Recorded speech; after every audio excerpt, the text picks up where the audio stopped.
استغربت جدا من رد فعل بعض الزملكاويه اللي كانوا بيتكلموا على لقاء اكرم توفيق لما مذيعه بتساله ولا المذيع بيقول له ايه رايك كابتن محمود الخطيب ولا كابتن محمد صلاح. الراجل طبعا بمنتهى التلقائيه والعقلانيه الراجل قال لك كشعبيه وكبطولات وكسيره وكحب الناس وككل حاجه محمود الخطيب. ازاي وازاي بقى الكلام ده يعدي على السوشيال ميديا الزملكاويه من غير طبعا ما ندي بصمتنا ولا نحط طبعا التاتش بتاعنا، وان قد ايه ان كابتن محمود الخطيب ده حد محلي وافريقي ومحدش يعرفه دلوقتي، وان محمد صلاح لو راح اي بلد تانية. انت يا باشا انت بتتكلم بجد ولا بتهزر؟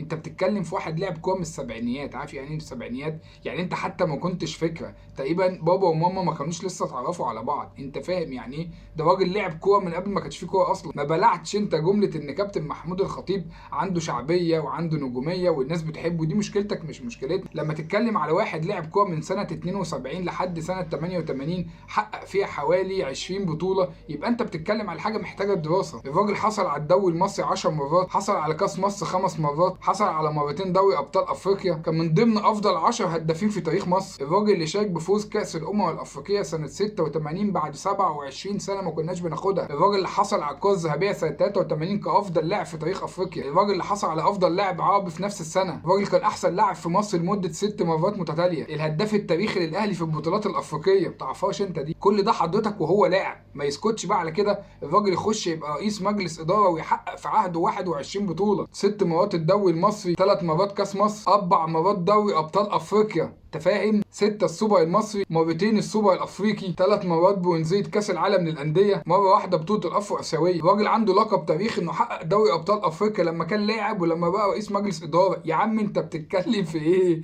يا عم انت فين؟ انت بعيد قوي. مش انتوا برضه اللي كنتوا بتقولوا على شيكابالا احسن من ميسي في قناه الزمالك عندكم؟ هو انت نسيت ولا ايه؟ انا مش عادتي اللي انا بحب اجادل حد زملكاوي، بس في حاجات كده بتعدي من قدامي ما بقدرش ما اعلقش عليها. انتوا اللي بتضطروني لكده.